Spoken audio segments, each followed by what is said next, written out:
Our story begins with a top-tier state banquet chef for whom even a legendary feast was child's play. Yet while helping an elderly lady cross the street, he was struck by a truck and transported to the Great Tang Dynasty, a world where cooking is limited to the same old three methods: steaming, boiling, and roasting. In this era of extreme ingredient scarcity, he finds himself a lowly handyman in the imperial kitchen, wanting nothing more than to slack off and live a quiet life. However, he didn't expect that a simple bowl of egg-fried rice would smell so divine it would attract the young Princess Xiaoxizi. And so, his journey of gourmet cooking and childcare begins. It has been 3 days since he crossed over into this world. In his past life, he was an award-winning master chef, but now he is the lowest-ranking wood-chopping laborer in the Great Tang Palace. The drop in status was steeper than jumping from the peaks of the Himalayas straight into the depths of the Mariana Trench. He had told himself this 3 times already. After 3 days of work, his mouth felt so bland, he was practically losing his mind. Cooking in the Great Tang consisted only of steaming or boiling, and the smells wafting from the imperial kitchen were quite uninspiring. Between the smell of gamey meat and unfermented sauce, he felt like he might lose his dinner from 3 nights ago just by catching a whiff. While no one was looking, he decided to whip up something hot to fill his stomach first. The rice was high-quality tribute rice, but in this era, pork was considered cheap meat that only the poor would ever touch. He used the last of his money to buy a piece of leaf lard to melt down. While it was still hot, he decided it was time to start. He began the cooking process with practiced ease. The result was looking quite good. But things never go quite as planned, do they? He really didn't want to go anywhere or be bothered. Unfortunately, it seems he has been discovered. "Little mister, the rice in your hand is actually glowing," a small voice exclaimed. "We must remember this is the Imperial Palace. Even a dilapidated woodshed shouldn't be a place where just anyone can wander in. But we must consider who this little girl could be, wandering freely through the palace like this. There is only one person it could be, the beloved Princess Jinyang. She is the apple of everyone's eye, yet here she is." He tries to shoo her away, telling her to go back where she came from, but she refuses. He explains to the little princess that this food is far too oily for a child. It would be impossible to digest and would only lead to a very painful stomachache. The little girl, calling him her handsome little gentleman, begs for just one bite, even offering a sweet kiss in exchange for a taste. She keeps calling him that, handsome little gentleman, until he finally realizes he isn't going to win this particular battle. He tells her to stop her dramatic act, agreeing to give her exactly one bite. Just one, he insists, and not a single morsel more. As she eats, she mumbles that her mother was a liar, having always told her that the food from the imperial kitchen tasted terrible. In her mind, all the truly delicious food was clearly being hidden away by her new favorite chef. She looks around, asking if there is any more. He tells her it's all gone, explaining that the grease is too heavy for her small frame and would surely cause trouble during the night. Fortunately, he has some honey citron tea he exchanged from his system, a perfect remedy for a heavy meal. To be honest, it's a bit of a luxury. In the Great Tang Dynasty, such a drink is an incredibly rare treasure, and he tells her she's lucky to be getting a taste of it. He tells her this will help her digestion, but she must stop crying immediately, or he might just have to toss her out of his shed. The little princess hums happily, delighted by the sweet taste. It seems, for the moment, that peace has been restored to his small corner of the world. As midnight approaches and the moon rises high, he finally feels like he is living a life worth having again. A simple pleasure, really. Seeing someone so completely conquered by his culinary skills gives him a sense of achievement far greater than any official award ever could. Now that she is full and satisfied, he tells her she must promise him one very important thing regarding their secret little feast. She must not tell a soul about the food or the drink she had here today. If her parents found out, he would surely be kicked out of the palace. He warns her that if he is gone, she will never taste such delicious food or sweet water ever again. She quickly agrees to keep the secret. The little princess, Xiaoxizi, promises fervently that her lips are sealed. Even if her father asks, she insists she won't say a word. She claims she won't even remember the handsome little gentleman or his cooking, though we suspect that is a promise she might find hard to keep. He watches her leave, wondering if a child like Xiaoxizi truly understands the concept of keeping a secret about his hidden kitchen. Meanwhile, in the main palace, the emperor is furious, calling his staff useless because Princess Jinyang hasn't eaten properly in 3 days. He complains that the food they bring smells terrible from miles away, so bad that even he feels nauseous just looking at it. The empress tries to calm him down, reminding Erlang that their daughter has been feeling unwell and has a very delicate constitution lately. The royal physicians claim her stomach is simply weak, but the emperor insists the imperial chefs are just incompetent at their jobs. He laments that he can't even provide a full meal for his daughter. Just then, Xiaoxizi returns, and he asks where she's been. Her father, whom she calls E, searches her suspiciously, wondering if she has managed to find something to eat on her own. He notices something immediately. "Tsitsi, did you eat something?" he asks, while she remembers the handsome little gentleman's warning. She knows if her father finds out, she'll never eat there again. "I didn't eat anything," she insists. "I don't remember a thing." It is a bold lie, though not a very convincing one, as she tries her best to look innocent. The emperor leans in closer, spotting a single, solitary grain of rice stuck to the corner of her mouth. Imagine the scene. The mighty emperor of the Great Tang, staring intensely at a single grain of rice. He knows he's being played. He tells her to speak the truth, or he'll have the chefs punished. Xiao Cixi panics, thinking of her handsome little gentleman. She thinks he was a bit grumpy, but his food was amazing. Don't hurt him, she cries, while accidentally revealing far too much. She claims the golden rice was terrible and that she definitely didn't drink any sweet water in the shed. Yes, she's a terrible liar. She has given him everything: the location, the person, and the menu. The emperor immediately orders his men to investigate the backyard. He wants to know what kind of person is daring enough to feed the princess such mysterious, unidentified food behind his back. When they arrive, the emperor picks up a leftover portion, demanding to know what this strange substance is supposed to be. Xiao Cixi begs for it back, crying that she hasn't had enough of the handsome little gentleman's cooking yet. The emperor scoffs, claiming only common laborers would eat such things, yet the aroma is far from the stink he expected. He is shocked that someone would dare feed the most noble princess of the Great Tang mere pork, yet Erlang cannot stop himself. The lard-fried cracklings are crispy yet chewy, becoming more fragrant with every single bite he takes. The emperor remains in disbelief, unable to reconcile the taste with the humble ingredients. He insists it is impossible for this to be pork. The very idea seems absurd given the incredible flavor of these lard cracklings. The rice grains, soaked in egg and rich fat, are perfectly firm, while the crispy bits offer a delightful texture. A touch of green onion acts as a stroke of genius, cutting through the richness and leaving a lingering, savory aroma. The emperor jokingly claims the food must be poisonous, dangerously addictive, that is, as his senses are completely overwhelmed. Standing amidst the palace stones, he has to admit it. This is truly, incredibly delicious. Compared to the dragon liver and phoenix marrow of the imperial court, this, he realizes, is what real food tastes like. He immediately asks Cixi where that handsome little gentleman is hiding, eager to find the mysterious chef. We see that a single bowl of fried rice has completely captivated Li Erfing, yet the chef is nowhere to be found. When the emperor searches the kitchen, the young man intentionally covers himself in soot to hide among the staff. The emperor leaves empty-handed, and by the next day, our protagonist is already busy experimenting with a new dish. Meanwhile, an older princess tells Cixi to stop playing in such a dirty, smelly place, especially after their father's recent temper. Cixi insists the place is just ahead, telling her Agia that there really is a deity brother who cooks there. She describes his food as dancing rice and mentions the wonderfully sweet water she drank before. Her sister tries to humor her, but begs her to leave this filthy area and return to the Lijing Palace instead. She promises to have the chefs make sushan for her, but Cixi pouts, claiming sushan has no flavor at all. The little princess insists she only wants the golden, glowing rice she had yesterday. Deep down, the young chef is relieved. His disguise of soot and kitchen smell successfully kept him from being recognized. And so, the legend of the golden fried rice begins to take root in the heart of the Great Tang. What the people of this era once dismissed as lowly meat has been transformed by his system-granted, god-tier knife skills.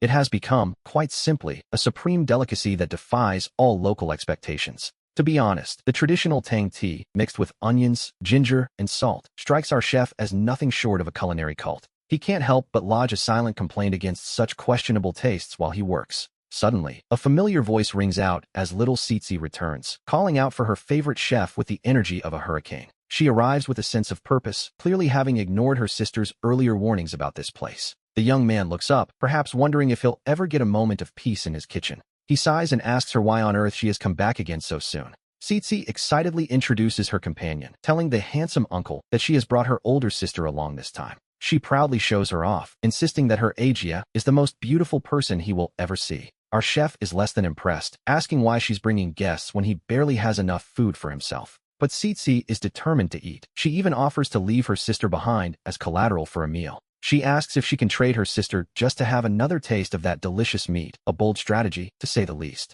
The older sister, Changle, is horrified, shouting at Cixi to stop her nonsense while ordering the bold madman to put down his plate. The chef just shrugs, remarking that the sister is too thin and would only be a waste of firewood if he had to cook for her. He adds that his small shop can't afford to keep a useless person standing around who does nothing but eat and drink. Changle is stunned into silence, wondering who gave this commoner the right to speak to a princess in such a manner. Since the princess clearly isn't interested in eating, the chef decides not to be polite and prepares to enjoy the food himself. He simply tells Cixi to open her mouth, ignoring the royal indignation standing right in front of him. Cixi exclaims that the food is simply too delicious, her eyes wide as she asks if there is any more. Our chef, ever the pragmatist, tells her that nothing in this world is free. If she wants to eat, she has to work. He explains the deal. Since she ate his meat, she has to wash the dishes. It is a simple matter of business. He calls it a fair trade, but Changle is outraged at the suggestion, while Tsitsi begs her sister not to argue. The princess is indignant, but the chef doesn't budge. If she won't do it, he will just finish the food himself. Surprisingly, the proud Changle gives in, grumbling under her breath as she agrees to do the washing. Tsitsi watches in disbelief, realizing with a pout that her sister has just snatched her favorite piece of meat. Changle claims she is only eating the fatty piece to help her younger sister. A very convenient excuse, indeed. The chef encourages her to eat up, reminding her that she needs her strength for the chores ahead. He tells her to wash them thoroughly, promising more meat next time if the job is done to his satisfaction. We see him hovering like a strict supervisor, pointing out that she's using the wrong cloth and ignoring the back of the plate. He warns her to be careful with his only soup bowl, joking that if it breaks, she'll have to stay here forever to pay the debt. Finally, with a sigh of exhaustion, the princess announces that she has finished the task. The chef gives the work a passing grade and decides it is time to serve them something special to drink. He presents them with a mysterious beverage, and Tsitsi is immediately captivated by the sweet aroma. She takes a sip and her face lights up, delighted by the sweetness and the strange texture. She asks about the bouncy little spheres at the bottom, and he introduces her to the wonder of pearl milk tea. The girls are confused, wondering why pearls, usually worn as jewelry, are suddenly sitting in a cup of tea. Tsitsi decides that eating pearls is much better than wearing them, though the chef warns her not to try eating her mother's jewelry. Suddenly, Tsitsi grows quiet, wishing she could bring some to her mother, who is struggling with bitter medicine and a persistent cough. Tsitsi looks at the drink and thinks of her mother, wondering if she could take some back to make her smile.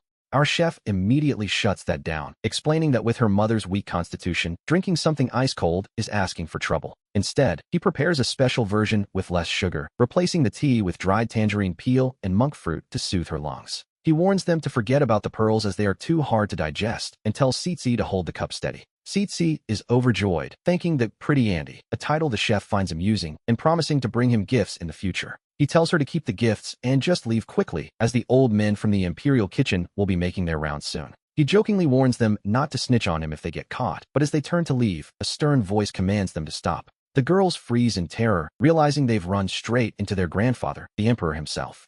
Tsitsi tries a quick greeting and an even quicker exit, but the Emperor isn't letting them off that easily. He demands to know why they are running and what they are hiding behind their backs. He notes they smell of cooking smoke and sweet milk, but Changle insists it is absolutely nothing at all. Tsitsi nervously claims it is just some dew, but then accidentally reveals it is actually a gift for their mother. The Emperor's curiosity is piqued. He argues that if it's for the Empress, he must inspect it to ensure it isn't dangerous. He claims he is merely testing for poison to protect the Empress's health, a very noble excuse for a hungry grandfather. Tsitsi watches in despair as he drinks it all, crying out that there is nothing left for her poor mother now. He maintains his royal dignity, declaring the substance non-toxic and passable after finishing every last drop. Now, he demands the truth about where it came from, knowing the Imperial Bureau could never produce such a flavor. Tsitsi quickly claims she just found it on the side of the road, suggesting it might have fallen from the heavens. Changle backs her up, telling her father she only picked up the bamboo tube because it looked exquisite, knowing nothing of its contents. It is a bold lie, and as they stand there under his watchful gaze, we see that finding such a treasure is a very lucky coincidence indeed.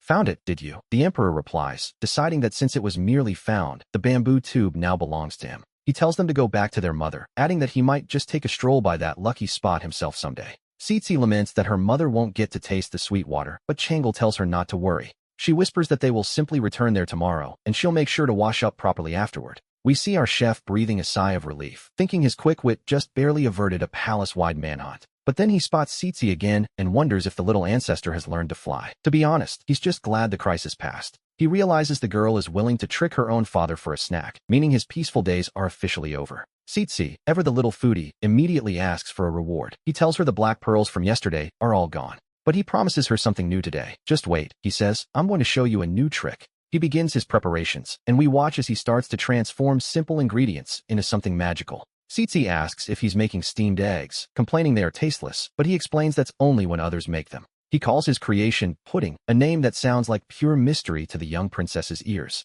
She watches in awe, wondering what kind of divine magic makes the eggs look so incredibly soft and jiggly. He tells her to stop staring and just eat, curious to see if it's as smooth as she imagined. It is so delicious she wants to cry, claiming it's smoother than her sister's skin and more tender than the finest meat. Our chef reflects that while chopping wood in the Tang dynasty is exhausting, being a girl's exclusive chef isn't a bad gig. Tsitsi announces she must head back, but she's already asking if there will be more jiggly things tomorrow. He tells her it depends on his mood and urges her to hurry back before her father catches her again. As she says goodbye, he warns her one last time that if her father intercepts the food again, he's done. He tells her that even if she cries until the Great Wall falls, he won't have any scraps left to save her. Tsitsi looks up at him with wide eyes, asking if she can come back again tomorrow morning. He scoffs, asking if she thinks this is a breakfast shop, but she just pouts and insists. She demands those white, soft buns filled with meat, complaining that the palace versions have skins far too thick. He sighs, thinking that if one keeps a cat, one must provide the kibble, even if that cat is a Tang princess.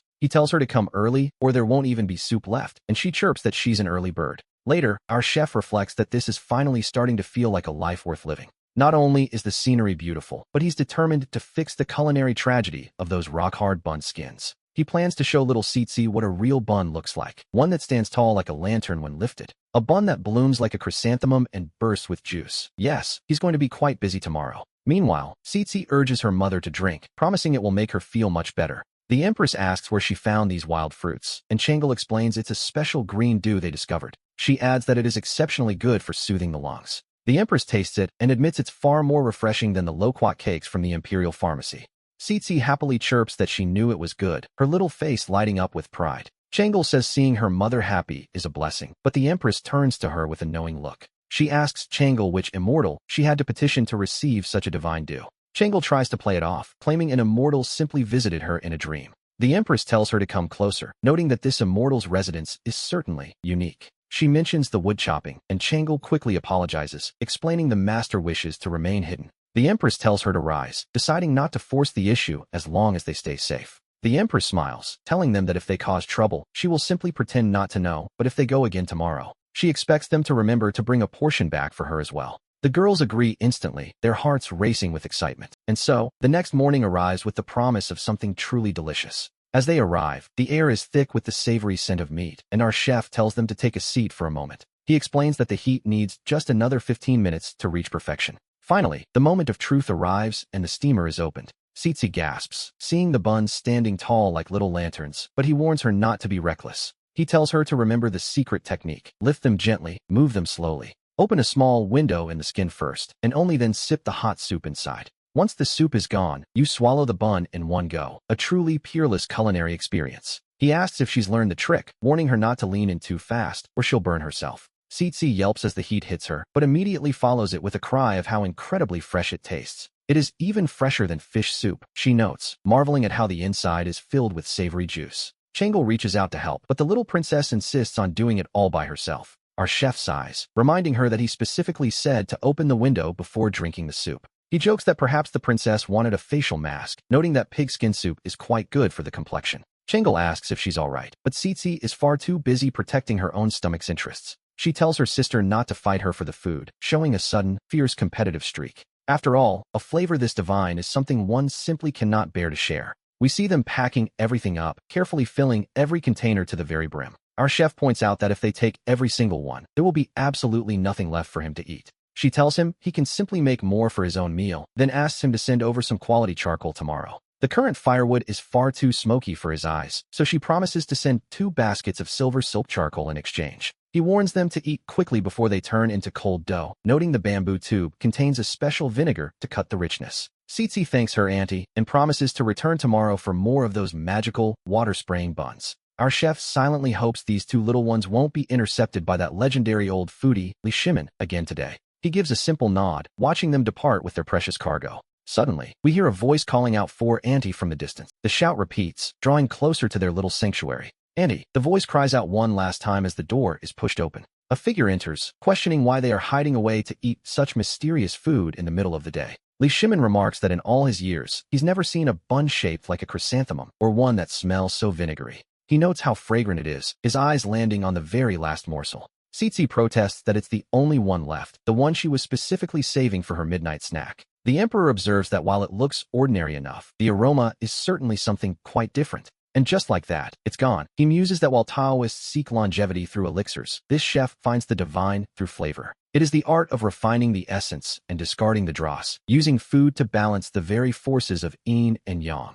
Our chef realizes his broken door offers no security against emperors, and wonders why this high master is so reluctant to leave. But such is the way of a master. He has no desire for the mortal world, preferring to remain hidden in his own realm. He believes in refining the heart amidst the dust of the world. As long as he keeps his door shut, it matters not if a visitor is an emperor or an immortal. They can simply sniff the aroma through the cracks in the door, as Li Shimin decides he won't search openly, but will instead win them over with his prestige. The emperor intends to personally meet this immortal, who can somehow turn ordinary pork into a culinary masterpiece. Meanwhile, back in the kitchen, someone is complaining about being starved to death and feeling as though they might simply melt away. Tsitsi asks her brother if he's playing in the mud, telling him to stop making a mess with the flour and water if he truly wants something refreshing. Everything depends on him first putting this gadget away so they can proceed one by one. And so, they begin to move along. One must admit, that single slap of dough looked quite artistic in its own way. Li Shimin walks on, not quite believing his eyes, while Shuang Shuang insists that the dough was moving all on its own.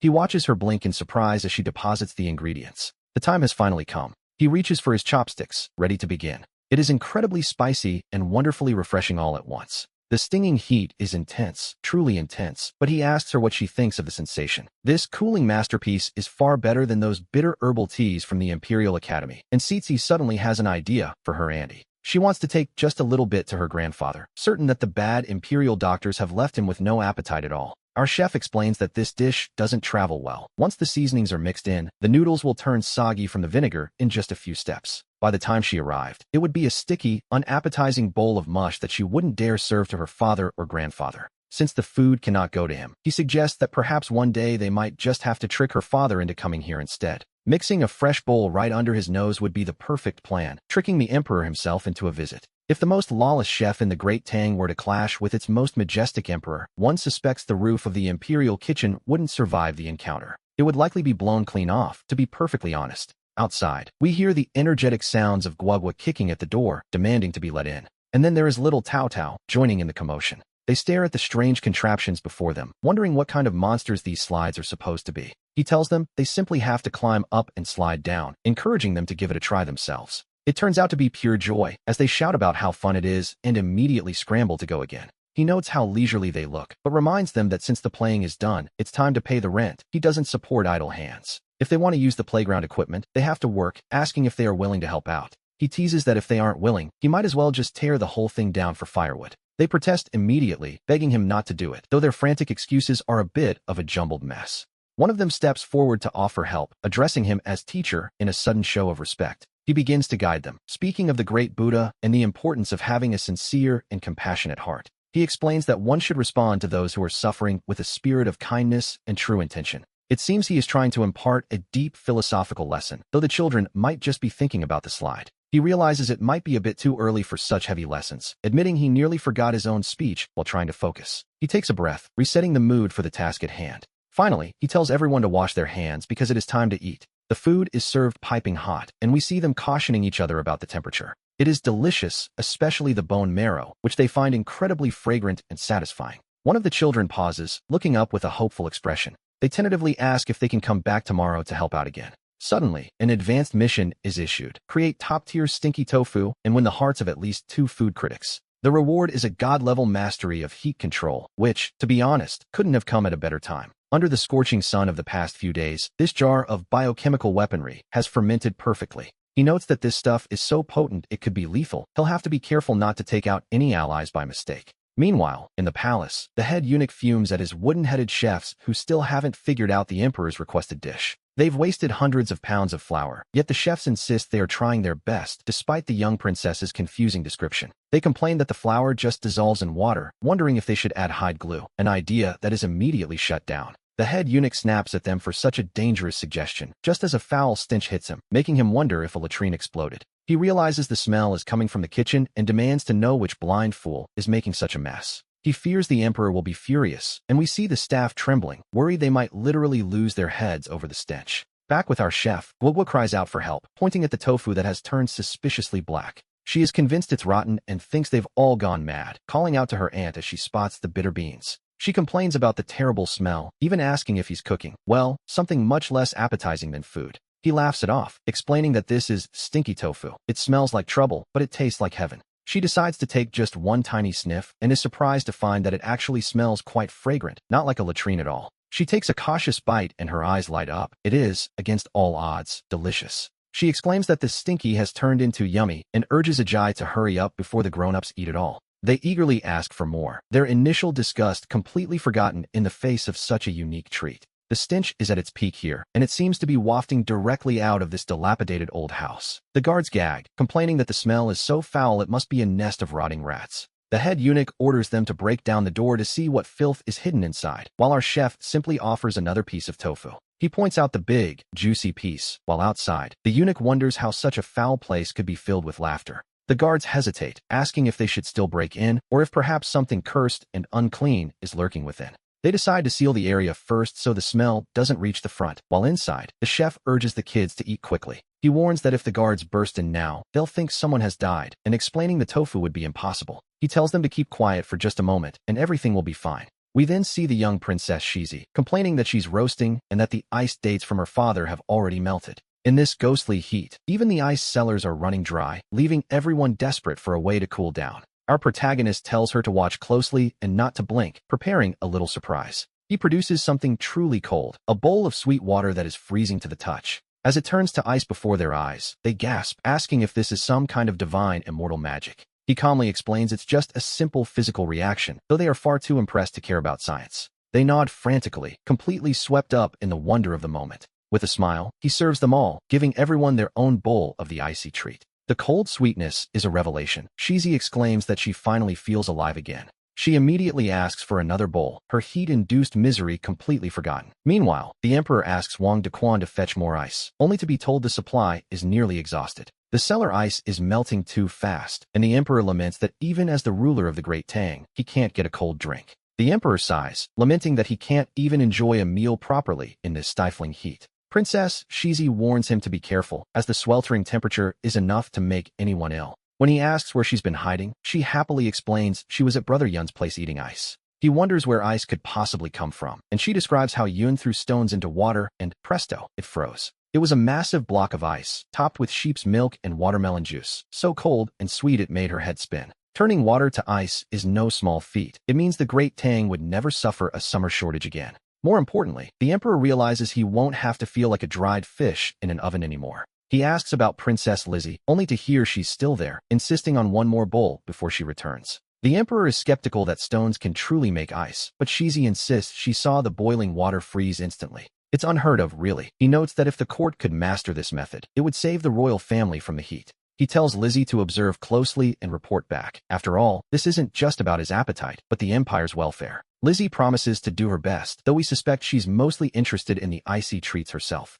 The emperor adds one more request. Next time, she should bring a large stone box and fetch him some watermelon ice. And, of course, he reminds her to make sure they add plenty of honey. Later, the children complain that everything tastes bland because their aunt hasn't cooked, but Yun has other plans. He tells them that if they want to eat, they'll have to put in a little work first. They look at the strange object in his hand, wondering what on earth this new thing could be. He calls it corn and suggests they peel it back to see if it's actually edible. The children are mesmerized by the perfect rows of yellow kernels, asking if it's made of solid gold. He tells them it's more precious than gold. If grown well, the yield of this crop could change everything. Yin tells them to stop staring and sit down, as there is plenty of work to do. He promises that once they finish peeling this entire basket, he will tell them the secret. The children struggle with the husks, complaining that these golden vegetables are quite difficult to undress. He tells them they lack strength and suggests they focus on cleaning the silk instead of making a mess. As for the ice-making method, the principle is simple. Those stones are saltpeter, which absorbs heat from the water. Once the heat is gone, the water freezes. Then you boil the saltpeter dry to reuse the powder again. They try to memorize it, but he notes that saltpeter is a strictly controlled ingredient used for making gunpowder. Only a family as powerful as theirs could use it for ice. Meanwhile, he warns them not to eat the corn raw. Soon, a wonderful aroma begins to fill the air, capturing everyone's attention. It smells absolutely delicious, far better than anything they had imagined. And just like that, the golden corn fritters are ready to be served. It is finally time to eat, and the children don't need to be told twice. He asks if the food tastes better since they worked for it, and they enthusiastically agree that it does. The boy tells his sister she's already had 3 pieces and should save some for their grandfather. Princess Lizzie asks if she can share the secret of the ice with her father when she returns home. Yun says she can, but tells her to mention that while the ice is good, the corn is even better. She suggests that if they frame it as experiencing the hardships of the common people, her father will surely come. The idea of tricking the emperor into doing manual labor seems bold, but perhaps not impossible. The emperor's advisor claims this is improper, but the emperor tells him to be quiet so he can prepare. He insists he is going to inspect the people's lives, as grand displays are only for show. The emperor's true goal, of course, is to get a taste of those fresh, golden corn fritters right out of the pan. His advisor flatters him, saying even ragged clothes can't hide his majesty, though we might call it something else. The emperor orders him to guard the door and tell everyone he is napping, no matter who comes looking. He is so focused on the corn fritters that he nearly knocks someone over, apologizing for his lack of focus. The man was in quite a hurry, claiming he had urgent business for the family, but the guards told him to stand his ground. The emperor was approaching. It is Wei Zheng, the stern advisor, who demands to know exactly where his majesty thinks he is going. The emperor tries to play it off as a coincidence, claiming he was just out for a stroll in his servant disguise. He claims it's for convenience, pretending he was headed to the palace departments to check on things. Wei Zheng mentions urgent reports of a drought in Hunan, but the emperor is thinking only of the corn. The advisor insists they discuss the disaster relief now, as the people suffering cannot wait until tomorrow's meeting. He begs the emperor to stay for a serious conversation, completely unaware of the golden snacks at stake. Wei Zheng begins a lecture on the extravagance of the court, criticizing the waste of resources on luxury items. The emperor nods along, agreeing that such trends are dangerous, while his mind wanders back to the kitchen. In his head, he can almost see them, those beautiful, golden corn fritters waiting to be eaten. Wei Zheng praises him for listening to such harsh truths, calling it a blessing for the entire empire. Finally satisfied, the advisor leaves, no longer wishing to delay the emperor's supposed inspection of the people. The emperor is left staring at the corn, amazed that such a simple vegetable could produce something so golden. He resolves that tomorrow he must go out in secret, specifically to avoid that old man Wei Zheng. Meanwhile, Yin watches the palace eunuchs, thinking they must be desperate if they're digging through trash for scraps. He decides today's corn was a bit heavy. Tomorrow, he'll prepare some mung bean soup and fried dough rings to balance it out. The next morning, Yin decides it's the perfect time to prepare some refreshing mung bean soup. He plans to pair that soup with some crispy fried dough rings, a classic combination. He notices the girls and asks if they aren't planning on eating a proper meal today. He finds them playing in the dirt and wonders if they are trying to repair the stove. It turns out this isn't a construction project, but dinner, specifically beggar's chicken, which requires a thick layer of yellow mud. The mud must be spread evenly to ensure no steam escapes, but Yun's arms are sore from preparing the chicken. He decides to delegate this delicate task to the two girls, reminding them that those who don't work, don't eat. Zir is more than happy to help, eagerly stepping up to play with the mud. She finds the sensation quite pleasant, enjoying the squishy texture between her fingers. It seems the simple joy of mud is universal, even for someone in her position. Li Mingda tells herself it isn't her fault, even as she gets swept up in the excitement of the task. Her shoes are already ruined, so she figures there is no point in trying to maintain her dignity now. She pushes the others aside, claiming they are clumsy and insisting the mud must follow the grain to seal the gaps. She tells her sister not to snatch the piece she is working on, focused entirely on the chicken's backside. A playful sneak attack follows, and the sister laughs, daring the other to try and catch her. The chase is on as she shouts for her to stop running, though neither seems particularly serious about it. Yin eventually has to step in, telling them to stop running around before things get out of hand. He warns them that if they keep playing, the chicken will go bad before it ever hits the fire. He inspects their work and concludes that while it looks a bit ugly, the seal is tight enough to work. Zir teases her sister for looking like a spotted cat, while the sister points out that Zir's eyebrows are covered in yellow mud. Zir laughs, telling her sister to look at her eyebrows, which are now completely covered in yellow mud. Yin asks if they can finally stop the chatter and start cutting the chicken. He tells them to move aside a bit so they don't get in the way of his knife. He suggests they just use their hands to tear it apart, as using chopsticks lacks soul, though he warns them it's hot. The flavor is so incredible that they decide they'd be willing to play in the mud every single day if it meant eating this. To be honest, the aroma is simply too delicious to resist. He wondered how he could possibly return to the palace. He would simply have to walk back. After all, it was already dark. Since no one will see them, Yin reminds them to take the unopened clay casing so their father can crack it open himself. Back at the palace, the emperor worries why they haven't returned yet, fearing they might have fallen or gotten hurt. He sighs in relief when they finally appear, though he is in for quite a shock. He stares at them in disbelief, asking where on earth they have been and if the palace drains had suddenly become blocked. He genuinely wonders if they spent the entire afternoon cleaning out the sewers. He notes they are covered in mud like little monkeys, and all they brought back was a single dirty rock. The girls are just happy to be home, shouting for their grandfather to give them a big hug.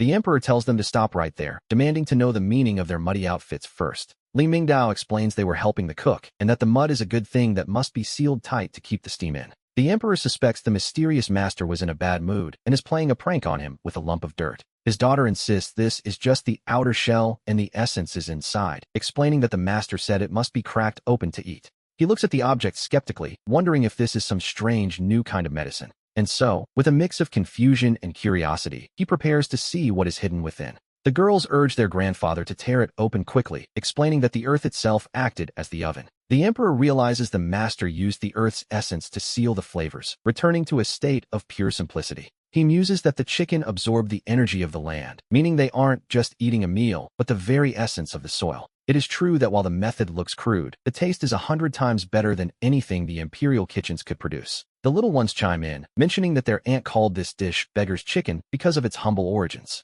The emperor is taken aback by the name, wondering why such a magnificent dish would be named after a beggar. Li Mingdao explains the legend of a beggar with no stove who wrapped a stolen chicken in mud to cook it, creating this incredible aroma. He praises the concept, noting how the master turned lowly mud into a top-tier cooking tool, finding culinary genius in a beggar's desperation. He concludes that the master truly understands the natural way of things, a philosophy he finds deeply impressive. The emperor decides he must ask the man face to face if there is anything in this world he cannot turn into a delicacy. However, his daughter warns him that the master values his peace and has a strange temper. A grand procession might upset him. He admits she has a point, as all great masters have their quirks, so he decides to arrange another accidental encounter instead. This time, he is determined to uncover every secret treasure the master is hiding away. We then hear a rhythmic tapping sound, which the girls joke sounds just like a hungry stomach growling. The emperor looks at the next dish, wondering if it's even edible since it looks harder than a common stone. Yun warns them that it's quite hot, and they shouldn't eat too fast, though he can't help but indulge their excitement.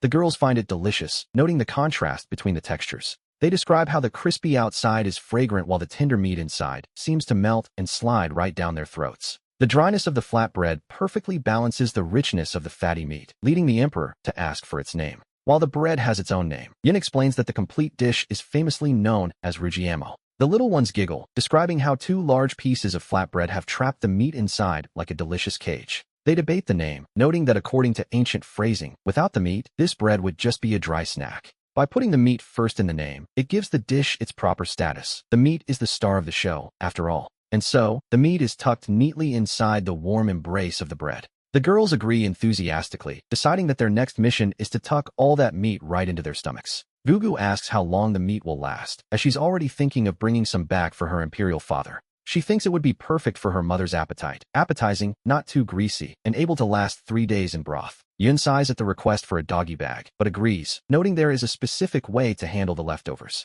He explains that the bread and meat must be separated. Later, the bread should be toasted over coals until it's almost too hot to hold. The meat jar must also be heated, so they can assemble it fresh, and he offers to let the girls show them how it's done. The emperor observes that Yun's skills are peerless, wondering why a master would be content as a lowly woodcutter. He suggests that even at the Imperial Food Bureau, the head chefs would likely bow down and beg to be his disciples. Yun scoffs, imagining a life where one lady wants bird's nest today and another wants shark fin tomorrow, all while he has to serve on his knees. He admits his knees are far too stiff for kneeling, and serving people who don't appreciate quality is simply boring. To him, cooking is only truly satisfying when the food is prepared for someone who actually understands how to eat. The emperor finally understands and thanks him for the hospitality as the girls wave a reluctant goodbye. Yun playfully tells them to hurry along and close the door behind them, as he still has work to do. He muses to himself that the name Rujiamo sounds a bit improper, but the flavor is undeniable. He jokingly hopes the Emperor of the Great Tang doesn't accidentally bite his own tongue off in his excitement.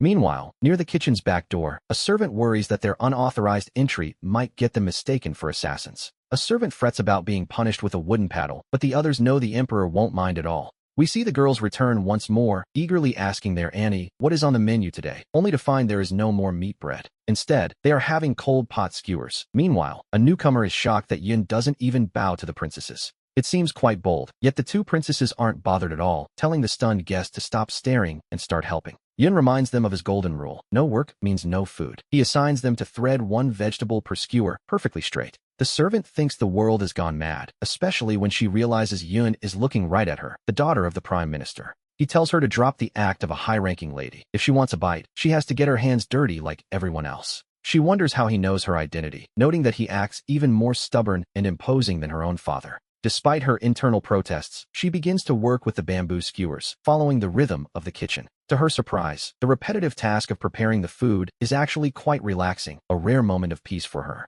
She finds herself losing track of time, focusing entirely on the mountain of ingredients before her. The atmosphere in the kitchen shifts as the vibrant colors of the vegetables and spices begin to blend together beautifully. It is a long process, but there is a certain understanding that comes from working together toward a shared meal. They continue their work in harmony, knowing that the most important part of the meal is the effort put into it. And here we see the introduction of a new element, something Yin refers to as a special touch. It is a unique addition to the skewers, designed to elevate the flavor to a whole new level. This, as it turns out, is exactly what the dish needed to be complete. The girls take a bite and immediately exclaim how spicy it is, yet the numbing, icy sensation makes their tongues feel like they are dancing. It is incredibly satisfying, providing a much-needed kick that leaves them wanting more. On a sweltering day like this, eating something so bold is a treat that simply must be experienced to be believed. The spice doesn't burn the throat at all. The cold broth allows the heat to blend perfectly with the toasted sesame aroma and red oil. A mellow richness wraps around a subtle sweetness, making it, to be perfectly honest, dangerously delicious. They simply have to try it. This particular piece, as it turns out, is the chewiest of them all. It is far too tasty to resist. One princess warns the other not to snatch the kelp flower she already had her eye on. She insists she touched this piece first, suggesting her companions stick to the bamboo shoots instead, as the spice is everywhere anyway. Yun advises them to slow down, noting that this dish has a powerful after effect that might lead to a stomach ache tomorrow. The Prime Minister's daughter asks young Master Li if he could include more lotus root slices tomorrow, as she wants to pack a portion. She wants her father to taste it too. And so, a little later, the servants announce the young lady has returned home. However, she arrives carrying a food box, and the scent trailing behind her is quite unmistakable. She greets her father warmly as she enters the room. He hasn't gone to rest yet, but he is immediately suspicious, asking where she has been and what on earth happened to her swollen lips. She tries to claim a bug bit her, but quickly changes her story, insisting she was merely out investigating the lives of the common people. Her father scoffingly asks if her investigation took her into a kitchen grease bucket, given the state of her clothes. She tells him not to be so harsh, as she has brought back something truly special. She urges her father to try the cold pot skewers, explaining they were specially made by that mysterious expert she mentioned. The father repeats the word expert with a skeptical look, wondering who could possibly impress her this much. She asks if his tongue is dancing yet. He calls it nonsense, but immediately asks for another skewer of that dark, textured ingredient. That would be the tripe, the crunchiest part. She recalls Master Yun's advice to swirl it twice in the red oil for maximum flavor. He calls for water, yet admits the experience is incredibly satisfying, a bold, thrilling sensation he hasn't felt in years. He asks if this was truly made by the expert she spoke of, and she confirms that the man is indeed a great talent. He marvels at how such cheap offal could be made so stunningly delicious, and his daughter can't help but smile at his reaction. She asks what he's thinking and if he wants the boneless chicken feet next, as they are, to be honest, the chewiest part. He wonders why he wouldn't want more and immediately instructs her to go back tomorrow and bring him another portion. Meanwhile, at young Master Li's place, someone asks if there's a fire, but he simply laughs at the confusion. He calls it the scent of fireworks and notes how wonderful it smells, while Gugu prepares the next dish. The young girl asks Gugu what they are eating today, noticing a slightly charred, smoky aroma in the air. It turns out to be mutton skewers, sizzling over the heat and releasing an irresistible fragrance. He carefully sprinkles the salt, ensuring every piece is seasoned to perfection as the fat drips onto the coals. Rongrong calls out to ask if it's ready yet, and he jokingly tells Gugu that the girl is just trying to annoy him. He wonders about the secret spices being used, as the aroma is unlike anything we have encountered before. She asks if he burned himself, but he admits it's just that the smell is far too enticing to handle calmly. He realized everything he'd eaten before was just filler. This, finally, was real mutton. There was no room for manners here. Eating skewers, as it turns out, requires a certain level of delightful crudeness. It had a real kick to it. He was completely lost in the meal now, unable to stop. And naturally, he wanted more. Nearby, the emperor asked Wang Dequan to identify that intoxicating scent wafting through the air. He suspected the old officials had finally found a way to tempt his fading appetite with something new. Wang agreed, noting the wind blew from the manor. It seemed Lu Fengyu had prepared a truly substantial surprise. The emperor demanded it be served immediately while still hot, but not everyone was enjoying the aroma. An angry chef wondered which scoundrel was burning such wicked things, as the spicy smoke was ruining his delicate chicken soup. We see the message being delivered to Lu Fengyu. The emperor has issued a decree to summon Wang Dequan immediately. The eunuch is told it isn't time yet, but he retorts that the emperor's hunger is the clock, and that scent has certainly caught his attention. He demands they serve whatever meat is being cooked, but the chef insists the smell didn't come from their kitchen. The wind simply carried it over. Was it made by ghosts then? The eunuch snaps, warning that the emperor expects this exact meat, and a charge of deception is a heavy price to pay. Panicked, they bring out the finest tribute meat from the western regions, cutting it into thick slabs and firing up the silver wire racks. And so, the dish is rushed off to be presented to the emperor. It's here, they announce as the tray finally arrives. The emperor asks if this is truly what he smelled, and they assure him it is the very dish he requested. The Food Bureau claims it's a brand new recipe, which, naturally, is supposed to be a good thing. But the emperor is livid, calling it trash and declaring it isn't even fit for his medicinal eagle, let alone a human being. As the servants beg for mercy, we see the emperor's frustration boiling over. He demands to know where the charred, spicy, mouth-watering aroma went, disgusted by the honey-glazed, lifeless meat they brought instead. He refuses to be fooled by the Food Bureau's claims of freshness. To him, it is all utter nonsense. His nose hasn't failed him yet. He knows that intoxicating scent came from the direction of the Imperial Kitchen's back courtyard. It wasn't corn cakes or beggar's chicken he smelled, but something else entirely, hidden away in a box somewhere. He suspects that scoundrel is at it again, convinced only that strange man living in the woodshed could produce such a scent. He tells himself they are hiding the best food from him on purpose, using the smoke as a distraction, a smokescreen, if you will. In his mind, this is nothing short of a direct challenge to his authority. Meanwhile, in a much quieter setting, the suggestion is made to simply drink boiled water to ward off the chill. Compared to the richness of braised pork, this meal felt a bit too solemn. Sit down, he says, and let's just drink. He explains that the meat must be sliced as thin as paper to stand on the plate, a true display of culinary skill. No ordinary kitchen could compare to this. The aroma is simply incredible, even sweeter than a field of flowers. The secret lies in the 2-8 sauce, 2 parts peanut and 8 parts sesame. This, we learn, is the very soul of hot pot meat. He warns them not to dally, as overcooking the meat makes it inedible. The 7-up, 8-down method ensures it remains tender. The moment it touches the tongue, it melts away, while the thick sesame sauce wraps around the mutton like a heavy blanket. The salty fresh leek flowers cut right through the richness, creating a flavor so intense it feels as though one might simply dissolve. The children exclaim that this delicious mud is the best thing they've ever tasted, though he patiently explains it is actually sesame sauce. They beg for more of the fragrant mud, having previously thought that mutton required heavy spices to mask its gaminess. To their surprise, a simple dip in clear water brings out the best flavor, a perfect example of the simplest path being the best. The better the meat, the less you should meddle with it, though the sauce is a different story entirely. He warns them that the tofu is far too hot, but Ming insists she is a big girl now and isn't afraid of a little heat. Tao laughs, pointing out that his sister has turned into a bit of a messy flower cat while eating. The hot tofu, as it turns out, has a bit of a bite to it. Next, they discover the wide starch noodles, wondering what this new addition could possibly be. When paired with the sesame sauce, the combination is nothing short of perfection. He scoffs at the idea of soft, overcooked food. This texture is exactly what he was looking for. And then, it happens again. Another uninvited guest arrives, looking to share in the meal. Someone remarks that this is exactly the flavor they had been searching for. We notice his clothes are of fine quality but worn and stained with mud. He looks like a retired head steward from the palace. He clearly has a sharp nose for good food, and since he's here, we might as well add a pair of chopsticks, though he's warned the meat is running low. If he wants to eat, he'll have to cook it himself, as our host has no intention of waiting on him hand and foot. He asks the young girl to fetch a bowl and chopsticks, wondering why she's trembling so much in his presence. He jokingly asks if she thinks an old man like him will eat her, while little Wong Wong asks if the delicious mud is for him too.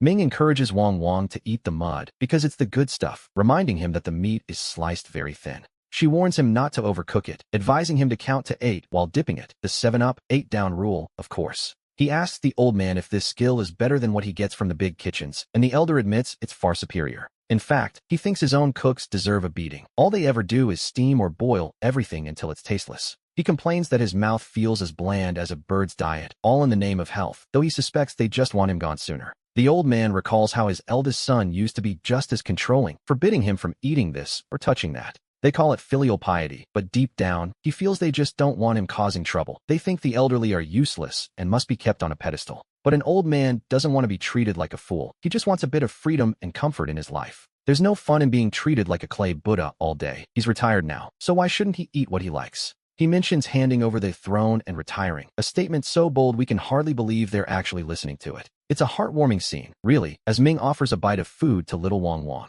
The children find the slippery noodles quite fun to play with, laughing as they enjoy the meal together. The old man sighs in contentment, admitting it has been many years since he had such an enjoyable and satisfying meal. He needs a moment to catch his breath, telling his little brother that his culinary skills are truly unmatched. He suggests they visit each other often, seemingly unaware that he is addressing the retired emperor as little brother. Calling a mere servant little brother is a bold move. One wonders if he values his head at all, but the old man simply laughs it off. Now that they are full, he suggests taking a walk to digest the meal, perhaps even a stroll through the imperial garden. But walking in circles feels far too dull for him. He has no interest in such a tedious way to spend his evening. Suddenly, a strange sound fills the air, the clacking of mahjong tiles, a game specially crafted for moments like this. He notes that life has become as bland as saltless food, and asks the old man if he's brave enough to try something new. This game is all about strategy and reading the hearts of men. The elder, never one to back down, accepts the challenge immediately. He asks how to play, realizing they are one player short, but decides to drag another into the fray regardless.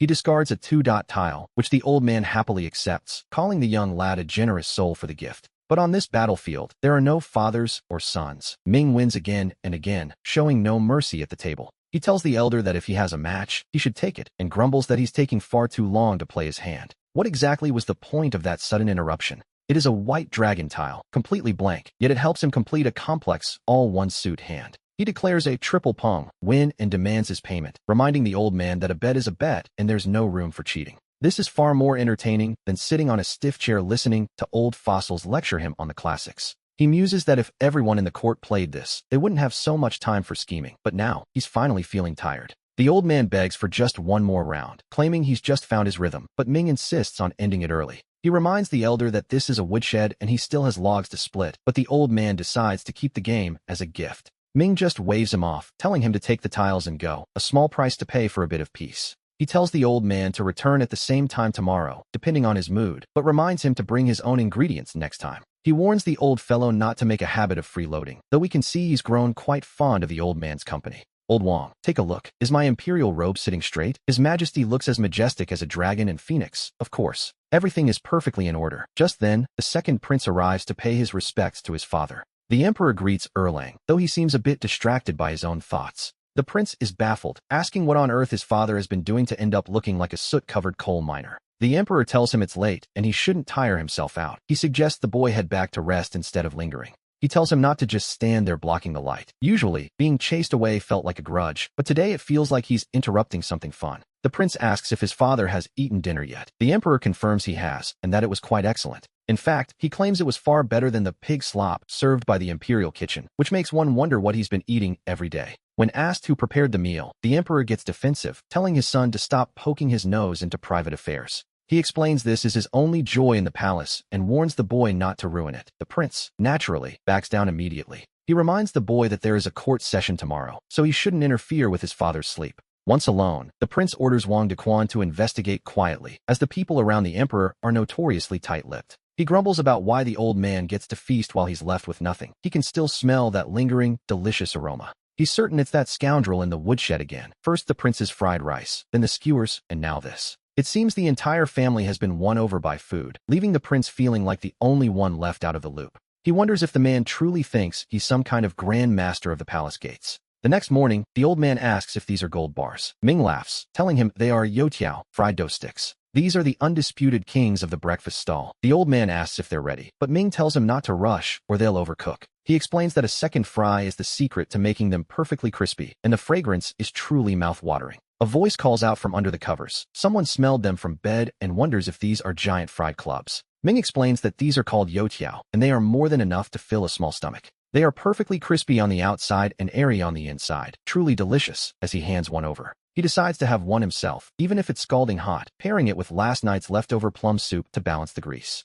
It is a revelation, 100 times better than those dense, lifeless flour cakes they usually endure. While the world thinks the emperor is busy opening granaries and reducing taxes to calm the people, we see his true focus is his appetite. As the court session begins, a high-ranking official finds himself distracted by a scent that smells exactly like the fried treats from his dreams. The emperor, however, is struggling to maintain his focus on the matters of state. He urges his minister to continue with the report, trying to look as dignified as possible. The minister agrees that disaster relief is an urgent matter that cannot wait, though his stomach might disagree. He continues talking about the allocation of grain and grass, all while feeling desperately hungry. The emperor wonders which scoundrel is frying things in the palace. To him, this fragrance feels like a direct assassination attempt on his stomach. He imagines how crunchy that first bite must be, and wonders if the inside is soft and fluffy, until a voice snaps him back to reality. The minister asks for his thoughts on the candidates for the relief envoy, waiting for a royal decree. The emperor simply approves everything and dismisses the court immediately, his mind already following the scent drifting from the back of the palace. He is certain those people eating poisonous street food are behind this, and he intends to see what delicacies they are hiding.